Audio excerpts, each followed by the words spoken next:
बातिल ने जब जब बदले है तैबा, आया है तब तब मेरी जो बाबा। बातिल ने जब जब बदले है तैबा, आया है तब तब मेरी जो बाबा। नारे तकबीर अल्लाह अकबर, नारे तकबीर अल्लाह अकबर। प्यारे नबी ने जीना सिखाया, बखुदा इंसान हमको बनाया। प्यारे नबी ने जीना सिखाया, बखुदा इंसान हमको बनाया। पहनाया पहनाया अखलाक ईमान का जीवा। नारे तकबीर अल्लाह अकबर। बातिल ने जब जब बदले है तैबा, आया है तब तब मेरी जुबान पर। नारे तकबीर अल्लाह अकबर, नारे तकबीर अल्लाह अकबर। अल्लाहुम्मा सल्ले अला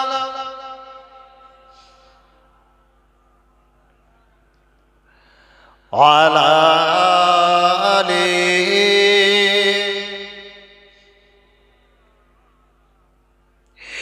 सिद्दीक़ फारूक उस्मान हैदर असहाब अज़वाज शब्बीर शब्बा। सिद्दीक़ फारूक उस्मान हैदर असहाब अज़वाज शब्बीर शब्बा। इन सबका एहसान हम सबके ऊपर। नारे तकबीर अल्लाह अकबर।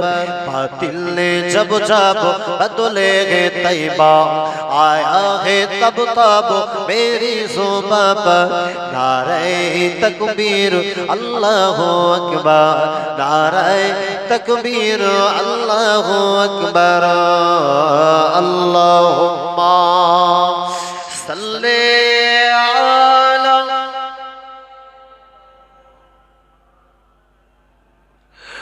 अला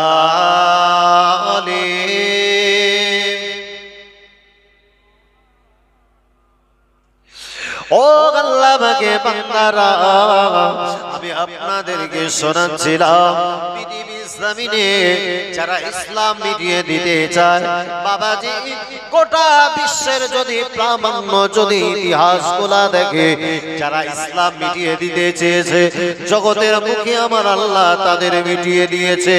যেমন ভাবে লক্ষ্য করে দেখা যায়, আমার নবীর হায়াত জিন্দেগিতে আমার নবী তখন বেঁচে আছে।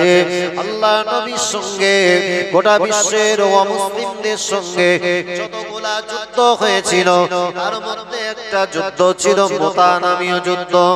ও জওয়ানেরা, আল্লাহ নবী কিছু সাথীর সঙ্গে, আল্লাহ নবীর সুগরি সংখ্যক কিছু সাহাবা ওই সাথীর সঙ্গীকে নিয়ে আল্লাহ নবী মুতা নামক কোন প্রান্তরে যাওয়ার আগে আল্লাহ নবী নিজের সাহাবীদেরকে একত্রিত করলেন। আল্লাহ নবী ওই মুতা নামীয় প্রান্তরে যাওয়ার আগে আল্লাহ নবী সাহাবীদের ভিতর থেকে বিশ্ব নবী তার পালিত পুত্র নাম হলো তার হযরতে সাঈদকে ডেকে বললেন, বাবা সাঈদ তুমি কি এখানে মওজুদ আছো? হযরতে সাঈদ নবীর কথাটা শুনবা পরে আল্লাহ নবীকে বললেন, নাম ইয়া রাসূলুল্লাহ। হুজুর আমি সাঈদ দাঁড়িয়ে। আল্লাহ নবী বললেন, বাবা সাঈদ আমি আল্লাহ নবী আজকে জিহাদের ময়দানে যদি আমি তোমাকে সেনাপতি করি, বাবা সাঈদ কি তুমি সেনাপতি হবে? হযরতে সাঈদ রাদিয়াল্লাহু আনহু আল্লাহ নবীকে বলে, ইয়া রাসূলুল্লাহ হে ইয়া হাবিবাল্লাহ, হুজুর যদি আপনি আমাকে সেনাপতি করেন, আমি সাঈদ আপনার পছন্দ হওয়া, আপনার মনোনীত করা, আপনার গ্রহণযোগ্যতা ব্যক্তি হিসাবে সেনাপতির পদে বসতে আমি কোনোভাবে দ্বিধা করি না। জোরে বলি, আরো জোরে বলি। যে সেনাপতি হবে জিহাদের ময়দানে তিনি টোটাল যুদ্ধক্ষেত্রটাকে সুন্দরভাবে পরিচালনা করবে। বাবা সাঈদ তুমি কি যুদ্ধক্ষেত্রে সেনাপতি হবে? নাম ইয়া রাসূলুল্লাহ। আপনার পছন্দ করা সাহাবীদের ভিতর থেকে যদি আপনি আমাকে সেনাপতি করেন, আমি যায়েদ আমার চাইতে বড় সৌভাগ্যশীল পৃথিবীর জমিনে আর কেউ নাই। একবার জোরে হবে না? আল্লাহ রাসূল সেই দিনে যায়েদকে বললেন, বাবা বসো, বাবা বসে যাও। আল্লাহ নবী আবার বিশ্ব নবী অপর একজন সাহাবীর নাম ধরে ডাকে, ও বাবা সাহাবীরা, এখানে জাফর বিন আবি তালিব আমার চাচাতো ভাই কি এখানে প্রস্তুত আছো? আল্লাহ নবীর কথাটা শুনবা পরে সাথে জাফর বিন আবি তালিব রাদিয়াল্লাহু আনহু দাঁড়িয়ে গেল। আল্লাহ নবী বললেন, ও বাবা জাফর বিন আবি তালিব, আমি নবী যদি মতান্তরে তোমাকে দ্বিতীয় নাম্বার সেনাপতি করি, তুমি কি সেনাপতি হবে? নাম ইয়া রাসূলুল্লাহ। হ্যাঁ ইয়া রাসূলুল্লাহ, আপনি সেনাপতি করলে আমি জাফর বিন আবি তালিব আপনার পছন্দ করা সেনাপতির পদটাকে ওই পদে আমি আসীন হতে চাই। আল্লাহ নবী বললেন, বাবা জাফর এবার তুমি বসে পড়ো। আল্লাহ নবী আবার দ্বিতীয় অপর একজন সাহাবীর নাম ঘোষণা করে, ও বাবা আব্দুল্লাহ বিন রাওহা, তুমি কি হাজির আছো? সাথে আব্দুল্লাহ বিন রাওহা দাঁড়িয়ে গেল। বাবাজি আব্দুল্লাহ বিন রাওহাকে আল্লাহ নবী তৃতীয় নম্বর সেনাপতি করলেন। আবার নবী আবার চতুর্থবারের বেলাতে সাথে খালিদ বিন ওয়ালিদ, বিশ্ববিখ্যাত যুদ্ধবীর যোদ্ধার নাম নবী পছন্দ করে। আল্লাহ নবী বললেন, বাবা সাহাবীরা চলে যাও, আজকে জিহাদের ময়দানে আমি আল্লাহ নবী চারজন সেনাপতি নির্বাচন করে দিলাম। আল্লাহ নবী সাহাবীরা আমার নবীর কথা শুনবা পরে একে অপরে কানা ঘোষা শুরু করেছে। এতদিন পর্যন্ত বিশ্ব নবী তার হায়াত জিন্দেগিতে যতগুলো যুদ্ধ পরিচালনা করেছে, সমস্ত যুদ্ধের কমান্ডার নেতা হিসাবে, সেনাপতি হিসাবে আমার নবী একজনকে তিনি নির্বাচন করে দিতেন। আজকে যখন বিশ্ব নবী চারজনের নাম ঘোষণা করেছে, তাহলে নিছক একজন মারা যাবার পরে আর একজন সেনাপতি হবে, এ ব্যাপারে কোনো সন্দেহ না।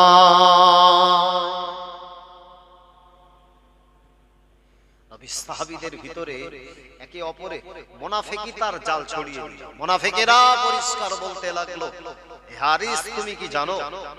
যায়েদ বিন হারিস তুমি কি জানো?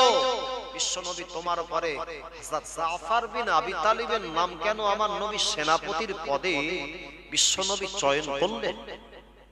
তোমার এই যুদ্ধে যাওয়া আর মৃত্যুটাকে আলিঙ্গন করে নেওয়া দুটোই একই।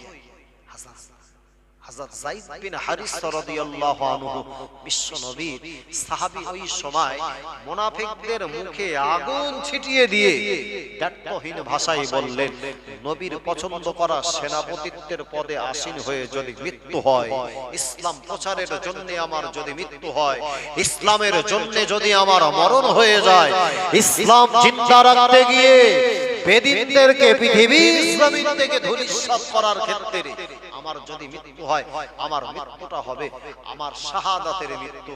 আমার মৃত্যুর একদিকে, অপরদিকে আল্লাহর দয়ার জান্নাতের একটা দরজা আল্লাহ আমার জন্য উন্মুক্ত করে দেবেন। বজরে হবে না? এর চাইতে বড় সৌভাগ্যের মৃত্যু তো আর কিছু থাকতে পারে।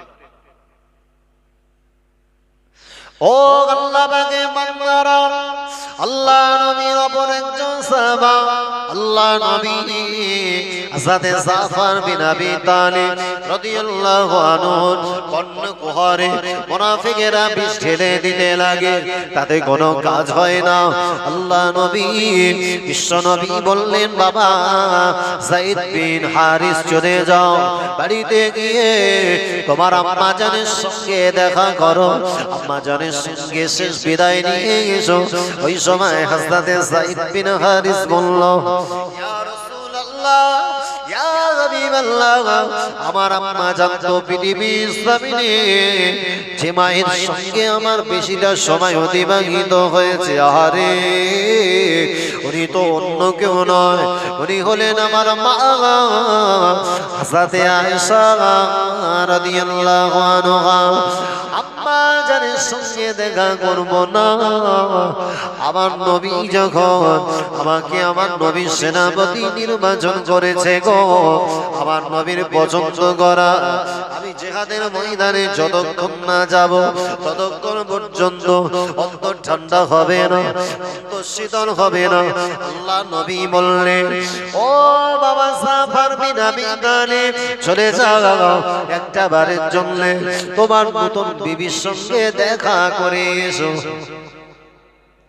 তোমার বিবির সঙ্গে নতুন বিবাহ হয়েছে হযরতে জাফর বিন আবি তালিব আল্লাহ নবীর কথা মতো ছুটে নিজের নববিবাহিতা বিবির নিকটে চলে গেছে সালাম বিনিময় করলেন আল্লাহ নবী হযরতে জাফর বিন আবি তালিব রাদিয়াল্লাহু আনহু বললেন ও আমার প্রাণের বিবি ওগো আমার প্রাণের বিবি আমি চলে যাব আল্লাহ নবী আমাকে জিহাদের ময়দানে আমার নবী আমাকে সেনাপতি নির্বাচন করেছে আমি চলে যাব একটা বারের জন্য বিদায় দাও কথাটা শুনবা আমারে বিবি বললেন স্বামী গো একটা বার ঘরে আসে আপনার সঙ্গে আমার সবে নতুন বিবাহ হলো আপনি বলছেন জিহাদে যাবে আমাকে আমার অন্তরে আপনার প্রতি একটা ভালোবাসা তৈরি হয়েছে আপনি নতুন বিবিকে রেখে আপনি জিহাদের ময়দানে চলে যাবেন স্বামী আপনি আমাকে রেখে চলে যান আমি আপনাকে নিষেধ করব না কেন না আল্লাহ নবীর আদেশকে অমান্য করা হবে হযরতে জাফর বিন আবি তালিব রাদিয়াল্লাহু আনহু বিবিকে ডেকে বলে বিবি রে দুঃখের কথা কি জানাবো আমার পরে আমার নবী আরো একজন সাহাবীকে আমার নবী সেনাপতি নির্বাচন করেছে এই জিহাদে যাওয়া মৃত্যুটাকে আলিঙ্গন করার সময় এই যুদ্ধে আমার মরণ হবে বিবি রে একটা বারের জন্য আখিরি বিদায় দাও চলে যাব আর দেখা হবে না এটাই হবে তোমার সঙ্গে আমার জীবনের শেষ দেখা আল্লাহ যদি চায় কিয়ামতের মাঠে একজন তুমি শহীদানের বিবির মর্যাদা নিয়ে তুমি আমার সঙ্গে দেখা করবে বিবি কথাটা শুনবা পরে চোখের কোণা দিয়ে ফোঁটা ফোঁটা টপ টপ টপ টপ করে পানি গড়িয়ে যায় ওই সময় বিবিকে বললে ও আমার প্রাণে বিবি বিদায় দাও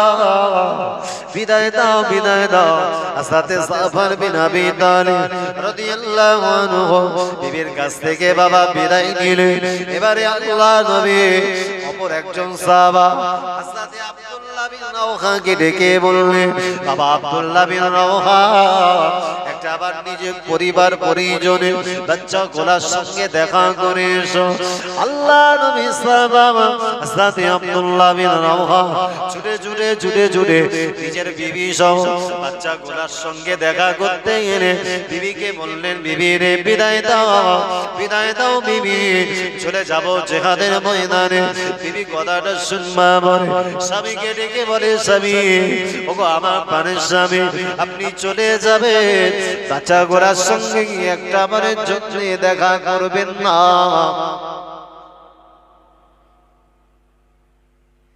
বাচ্চা গোলাম জীবনের আখিরে আব্বার সঙ্গে কি দেখা করবে না কথাটা শুনবা পরে হযরত আব্দুল্লাহ বিন রাওহা ওই সময় বিবিকে বললেন বিবি রে ছেড়ে দাও বাচ্চাদিকের সঙ্গে দেখা করিও না ওদের প্রতি মহব্বত তৈরি হবে ওদের সঙ্গে যদি মহব্বত ভালোবাসা তৈরি হয় আমার নবীর আদেশকে অমান্য করা হবে আল্লাহ নবী সাহাবা এবার বিবির কাছ থেকে বিদায় নিয়ে যুদ্ধের দিকে এগিয়ে চলতে লেগেছে। ও জওয়ানেরা, আল্লাহ নবী সাহাবা আব্দুল্লাহ বিন রাওয়াহা ছুটতে লেগেছে। পিছন থেকে বাচ্চা দুটা এবারে আব্বা আব্বা আব্বা আব্বা বলে একটা বারের জন্য আওয়াজ দেয়। বাচ্চাগুলা আওয়াজটা শুনে আব্বা জানেন কনে যেন আওয়াজটা এসে পৌঁছে গেল। বাচ্চাগুলা চেহারার দিকে তাকিয়ে হযরতে আব্দুল্লাহ বিন রাওয়াহা দাঁড়ায় না, বাচ্চাগুলার দিকে একটা বারের জন্য ফিরে তাকায় না। বাচ্চাগুলার দিকে যদি তাকায়, ওদের চোখের দিকে তাকালে মায়া জন্মাবে, আমার নবীর আদেশকে অমান্য করা হবে। না না, আমার জীবন চলে গেলে নবীর প্রতি অসম্মান করব না। জওয়ানেরা, আল্লাহ নবী সাহাবা হযরত বিন আব্দুল্লাহ বিন রাওয়াহা রাদিয়াল্লাহু আনহু ছুটে ছুটে জিহাদের ময়দানে চলে গেল। বাবাজি, আল্লাহ নবীর কথা অনুযায়ী ইসলামের প্রথম যে সেনাপতি আমার নবী নির্বাচন করে দিলেন হযরত যায়েদ বিন হারিস রাদিয়াল্লাহু আনহু বীর বিক্রমে জিহাদের ময়দানে হুজুর আমার সেনাপতিত্ব করতে লাগে। এদিকে বেদির হুজুরের দেহটাকে রক্তাক্ত করে দিলে, দেহটা খুনে রক্তে লালে লাল, টোটাল জমিনের উপরে রক্তমাখা শরীর নিয়ে পড়ে রইল। আহারে, আল্লাহ নবী সাহাবা হযরত যায়েদ বিন হারিস রাদিয়াল্লাহু আনহু যখন জিহাদের ময়দানে হুজুরের দেহটা রক্তাক্ত হয়ে গেল, খুনে লালে লাল হয়ে গেল। ইন্তেকালের পূর্ব মুহূর্তে সাবান দিয়ে তিনি কলেমা জারি করতে লাগলেন। আওয়াজে আল্লাহ নবীর কথা অনুযায়ী ইসলামের দ্বিতীয় সেনাপতি হিসাবে ওই জিহাদের ময়দানে আল্লাহ নবী যাকে সেনাপতি নির্বাচন করে দিলেন হযরত জাফর বিন আবি তালিব রাদিয়াল্লাহু আনহু জিহাদের ময়দানে ইসলামের বিজয় ঝান্ডাটাকে তিনি আঁকড়ে ধরলেন। আল্লাহ নবী সাহাবা হযরত জাফর বিন আবি তালিব রাদিয়াল্লাহু আনহু ওই সবাই বেঈমান বেদিনেরা হুজুরের ডান হাত বাম হাতকে উদ্দেশ্য করে একটা তলোয়ার ধরে আঘাত করেছে। হুজুরের হাতটা যখন জমিনের দিকে ঝুলতে লাগে, হুজুরের দেহ থেকে হাতটা সদাবিও কেটে পড়ে যায় না। আল্লাহ নবী সাহাবা হযরত জাফর বিন আবি তালিব রাদিয়াল্লাহু আনহু ওই জিহাদের ময়দানে নিজের বাম হাতটা কেটে যাবার কারণে জিহাদের ময়দানে যুদ্ধ পরিচালনা করার জন্য হুজুরের একটু অসুবিধা বোধ মনে হচ্ছিল। আল্লাহ নবী সাহাবা পায়ের পদতলে নিজের বাম হাতটাকে যখন পায়ের তলে দিলে সজোরে টান মেরে দেহ থেকে নিজের কাটা হাতটা আলাদা করে দিলে রক্তমাখা শরীরে দ্বারা জিহাদের ময়দানে যুদ্ধ পরিচালনা করে। এক পর্যায়ে ওই মুতানামিয় রণপ্রান্তরে আল্লাহ নবী সাহাবীর ওপর একটা হাত কেটে দেওয়া হল, জমিনের উপরে দাঁড়িয়ে রয়েছে। হুজুর আমার এক পর্যায়ে তার বাম পা ডান পা কেটে দেওয়া পরে জমিনের উপরে বান্দা দাঁড়াতে পারে না। হুজুরের রক্তমাখা শরীরে খুন মাখা শরীরে জমিনের উপরে পড়ে গেল। ও জওয়ানেরা, ও যুবকেরা, আল্লাহ নবীর অপর একজন সাহাবা আমার নবী যাকে তৃতীয় নাম্বার সেনাপতি হিসাবে যার নামটাকে আমার নবী পছন্দ করে আল্লাহ নবী যার নামটাকে ঘোষণা করেছিলেন ওই সাহাবীকে হযরত আব্দুল্লাহ বিন রাওয়াহা রাদিয়াল্লাহু আনহু জিহাদের ময়দানে হুজুর আমার বীর বিক্রমে সেনাপতিত্বের কাজটাকে সুসম্পন্নতার সঙ্গে পরিচালনা করে। আল্লাহ নবী সাহাবী হুজুর আমার দেহটা রক্তাক্ত খুনে লালে লাল, জমিনের উপরে দাঁড়াতে পারে না। আল্লাহ নবীর কথা অনুযায়ী ইসলামের বিজয় ঝান্ডা হযরত খালিদ বিন ওয়ালিদ রাদিয়াল্লাহু আনহু আল্লাহ পাক যাতে এতটা ক্ষমতা দান করেছিলেন, আল্লাহ যাকে এতটা পাণ্ডিত্যতা দিয়েছিলেন, আল্লাহ পাক যাকে এতটা বীরত্বতা দান করেছিলেন, আল্লাহ নবী সাহাবা হযরত খালিদ বিন ওয়ালিদ রাদিয়াল্লাহু আনহু সম্পর্কে तमाम मुसलमान মুসলমানদের ভিতরে একটা প্রচলিত বিষয় ছিল, খালিদ বিন ওয়ালিদ রাদিয়াল্লাহু আনহু যে যেখানে যায় আল্লাহ পাক তার হাতের দ্বারা মুসলমানদেরকে আমার আল্লাহ বিজয় দান করিয়ে ইসলামের বিজয় ঝান্ডা আমার আল্লাহ উড়িয়ে দেন। জোরে বলি, আরো জোরে বলি, নারে তাকবীর।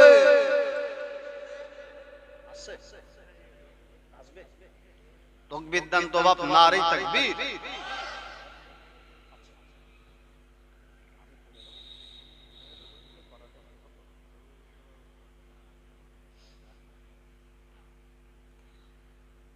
বাবা একটু উচ্চ আওয়াজে জবান ছেড়ে তাকবীর দিন, নারে তাকবীর। আর একটু উচ্চ আওয়াজে হোক নারে তাকবীর। জনাব মুফতি সাহেব হুজুর কিবলা, জনাব মুফতি সাহেব হুজুর কিবলা, নারে তাকবীর, নারে তাকবীর, নারে তাকবীর। আমার ভাইরা, জওয়ানেরা, যুবকেরা, আজকে মজলিসের যিনি চির আকাঙ্ক্ষিত যুগশ্রেষ্ঠ বাংলার বিদগ্ধ পণ্ডিত আলেমে দ্বীন, আমার প্রিয় ওস্তাদ শাইখুল হাদিস জনাব মুফতি সাহেব হুজুর কিবলা আপনাদের কাছে এসেছেন। তার মুখনিসৃত বাণী আপনারা শুনবেন। আমার বিদায়কালীন পূর্বে ভাইয়েরা আপনাদের কাছে একটি বিশেষ আবেদন রেখেছেন। আমার ভাইয়েরা, গোটা বিশ্বের এক শ্রেণীর মানুষ যারা ইসলাম মিটিয়ে দেওয়ার জন্য সর্বাত্মক প্রচেষ্টা চালিয়ে যাচ্ছে। নিরীহ মুসলমানদের ভারতবর্ষের জমিনে যাদের মসজিদ, মাদ্রাসা এবং কবরস্থানগুলোকে ছিনিয়ে নিয়ে সর্বহারা করতে যারা নীল নকশা পার্লামেন্টে তৈরি করছে, যারা চায় ইসলাম মিটিয়ে দেবে, যারা চায় কোরআন মিটিয়ে দেবে, যারা চায় দুনিয়া জমিন থেকে মুসলমান মিটিয়ে দেবে, আমরা যে সমস্ত ভাই বাবাজিরা, আমরা যারা ইসলামের বাতিটাকে জ্বালিয়ে রাখবার পক্ষে এতগুলা মানুষ আজকের মাহফিলে বসেছি। আমার ভাইয়েরা, প্রত্যেক মাহফিলগুলা প্রতিষ্ঠান পরিচালনা করবার ক্ষেত্রে তার জন্য উপযুক্ত কিছু সরঞ্জাম প্রয়োজন হয়। আজকে এই মজলিসের দ্বারা ইসলামের প্রচার হচ্ছে, মানুষ ইসলাম সম্পর্কে সচেতন হচ্ছে, ইসলাম সম্পর্কে জানতে পারছে। সুতরাং এই মজলিস আগামী বছর সুন্দরভাবে সুপ্রতিষ্ঠিত হওয়ার জন্য ভাইয়েরা আপনাদের কাছে একান্ত দাবি করলেন, আগামী বছর মাহফিলটা যেন সুন্দরভাবে হয়। হুজুরের আসবার আগে কিছু সময় একটু এতগুলা মানুষের ভিতরে আল্লাহর কোন একজন মেহেরবান, আল্লাহর কোন মাহবুব বান্দা আছে, কোন আল্লাহর বান্দা যার অন্তরটা ইসলামের জন্য কাঁদে, যার অন্তর দিন ইসলামের জন্য সর্বক্ষণের জন্য নিজেকে আত্মনিয়োগ করেন। এতগুলা মানুষ আল্লাহর একটা বান্দা সর্বপ্রথম ইসলামের জন্য হাত তুলে আগামী বছর